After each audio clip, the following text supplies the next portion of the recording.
updating our service terms, we're reviewing apps and it's not ours. Investing in projects or your own risk. We do not recommend to invest in any of our upcoming apps and websites. வணக்கம் நண்பா, welcome back to our channel cyber honest and cyber info. நம்ம சேனலை subscribe பண்ணிக்கோங்க. Telegram channel link about page or டிஸ்கிரிப்ஷனில் இருக்கும், வந்துட்டு join பண்ணிக்கோங்க. நம்ம நீங்கள் என்ன ஆப்பை பற்றி பார்க்க போகிறோம் அப்படின்னா, ஓகேஏ அப்படின்ற ஒரு லாங் டேர்ம் ஏர்னிங் ஆப்பு. அதில் வந்துட்டு நமக்கு என்ன மாதிரி வந்துருந்துச்சு, இப்போ எப்படி அது போயிட்டுருக்கு அப்படின்றதெல்லாம் பார்க்க போகிறோம். இதில் பார்த்திங்கன்னா நமக்கு வந்துட்டு மினிமலான ஒரு இன்கம் பிளான் எல்லாம் கொடுத்துருந்தாங்க. அது மூலமாக பார்த்திங்கன்னா நம்ம வந்துட்டு ஏர்ன் பண்ணுற மாதிரியும் கொடுத்துருந்தாங்க. இப்போ சோஃபா செட்டு 200 அப்படின்றதெல்லாம் பார்த்திங்கன்னா நமக்கு வந்துட்டு 140 அப்படின்ற டெய்லி இன்கம் மாதிரியும் 40 நாளைக்கு அந்த மாதிரியெல்லாம் கொடுத்துருந்தாங்க. ஓகேங்களா. தென் இதில் ஒவ்வொரு பிளானுமே பார்த்திங்கன்னா ஒர்த்தாக தான் இருந்துச்சு. அந்த டைமில் இது வந்துட்டு லான்ச் ஆகிருக்கும் இல்லையா, அந்த டைமில் நமக்கு பார்த்திங்கன்னா இன்கம் அப்படின்றது அதில் நல்லா வந்துட்டு தான் இருந்திருக்கும். இப்போ பார்த்திங்கன்னா அதில் வந்துட்டு எக்கச்சக்கமான ஆஃபரெல்லாம் போட்டிருக்காங்க. அதெல்லாம் என்னென்ன அப்படின்றத சொல்கிறேன். இப்போதைக்கு பார்த்திங்கன்னா மேலே இருக்கிறதெல்லாம் ஓரளவுக்கு நல்ல பிளான் அப்படின்ற மாதிரி தான் கொடுத்துருந்தாங்க. அதுக்கடுத்து பார்த்திங்கன்னா டே பை டே போக போக போக நமக்கு பார்த்திங்கன்னா எக்கச்சக்கமான ஆஃபரெல்லாம் கொடுக்க ஆரம்பித்தாங்க.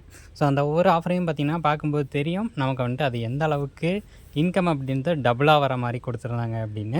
தென் டபுளாக இன்கம் வருது அப்படின்னு சொல்லிட்டு நம்ம ஸ்டார்டிங்கில் இன்வெஸ்ட் பண்ணுறோம் அப்படிங்கும்போது நமக்கு ப்ராஃபிட் அப்படின்றது கிடைக்கும். நான் வந்துட்டு ஒரு 2000 போடுறோன்னு வச்சுக்கோங்களேன், நமக்கு அவங்க கொடுத்துருக்கிற மாதிரி ஒரு 4000 அப்படின்றதே அதிகபட்சமான இன்கம் அப்படின்னு தான் வர மாதிரி இருக்கும். ஓகேங்களா. அதே சமயம் நாள் போக போக போக நமக்கு அந்த ஆஃபர் அப்படின்றது ஃபஸ்ட்டு 1 2 3 கொடுத்துருப்பாங்க.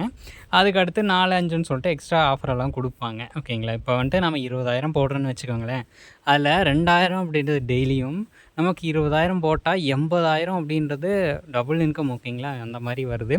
அப்புறம் பார்த்திங்கன்னா 50,000 போட்டோம் அப்படின்னா 5,000 டெய்லியும், கிட்டத்தட்ட 2,50,000 பார்த்திங்கன்னா வந்துட்டு 50 நாளில் ஏர்ன் பண்ணிக்க முடியும் அப்படின்ற மாதிரியெல்லாம் கொடுத்துட்றாங்க. ஸோ அந்த மாதிரியெல்லாம் போட்டு நான் வந்துட்டு ஏர்ன் பண்ண முடியுமானா கண்டிப்பாக முடியாது. அவங்க வந்துட்டு க்ளோசிங் ஸ்டேஜில் தான் இந்த மாதிரி எக்கச்சக்கமான ஆஃபரெல்லாம் கொடுப்பாங்க. ஸோ அந்த டைமில் போயிட்டு இன்வெஸ்ட் பண்ணுற எல்லாருக்குமே பார்த்திங்கன்னா கண்டிப்பாக பல்ப் அப்படின்னு தான் கிடைக்கும். ஓகேங்களா. ஸ்டார்டிங் ஸ்டேஜில் இன்வெஸ்ட் பண்ண சொல்லும்போது எல்லோரும் இன்வெஸ்ட் பண்ண மாட்டாங்க. பட் அது வந்துட்டு ரெஜிஸ்டர் பண்ணி வச்சுக்குவாங்க. க்ளோஸ் ஆகிற டைமில் போயிட்டு ப்ரோ நான் வந்துட்டு இதில் இன்வெஸ்ட் பண்ணுறேன் அப்படின்னலாம் கேட்க கூட மாட்டாங்க. போயிட்டு இன்வெஸ்ட் பண்ணிடுவாங்க. இன்வெஸ்ட் பண்ணிவிட்டு கடைசியாக இன்வெஸ்ட் பண்ணி பேமெண்ட்டு வரலை, பேமெண்ட் ஸ்டாப் ஆகுது அப்படிங்கும்போது நம்மக்கிட்ட வந்து நிற்பாங்க.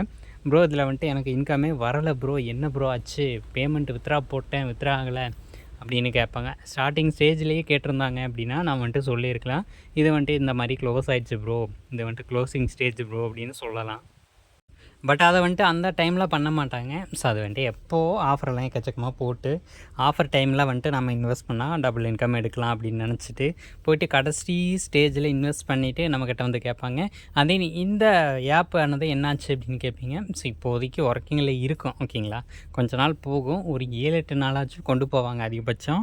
அதுக்கப்புறம் பார்த்திங்கன்னா நமக்கு வந்துட்டு எக்கச்சக்கமாக ஆஃபர் இன்னுமே போடுவாங்க. இதெல்லாம் ஆஃபர் கிடையாது, இதுக்கு மேலே இன்னுமே டபுள் அமௌண்ட் வர மாதிரியெல்லாம் ஆஃபர் எக்கச்சக்கமாக போடும்போது தான் நமக்கு அதுலேருந்து லாஸ் அப்படின்றதும் ஆகும். ஓகேங்களா. ஸோ அதை புரிஞ்சுக்கோங்க. ஸ்டார்டிங் ஸ்டேஜில் இன்வெஸ்ட் பண்ணால் நமக்கு ப்ராஃபிட்டு, லாஸ்ட் டைமில் இன்வெஸ்ட் பண்ணால் லாஸ். ஓகேங்களா. ஸோ கைஸ், இதனால் நான் என்ன சொல்ல வரேன் அப்படின்னா, ஒவ்வொரு ஆப்புமே ஸ்டார்டிங் ஸ்டேஜில் ட்ரை பண்ணால் ஒரு 100-200 நீங்கள் 1000 போடுறீங்கன்னா 1500-1600 ப்ராஃபிட் எடுக்க முடியும். அதுவே கொஞ்ச நாள் ஓடிடுச்சு அப்படிங்கும்போது அதில் இன்வெஸ்ட் பண்ணுறதை அவாய்ட் பண்ணிக்கோங்க. தென் ஒன்ஸ் நீங்கள் யார் பார்த்து இதை வந்துட்டு யூஸ் பண்ணுறீங்களோ, யாருக்கு கீழே போய் ஜாயின் பண்ணுறீங்களோ அவங்கள ஒன்ஸ் கேட்டுட்டு அதை வந்துட்டு ஒர்த்தாக இருக்குமான்றதை கேட்டுட்டு முடிவு பண்ணுங்கள்.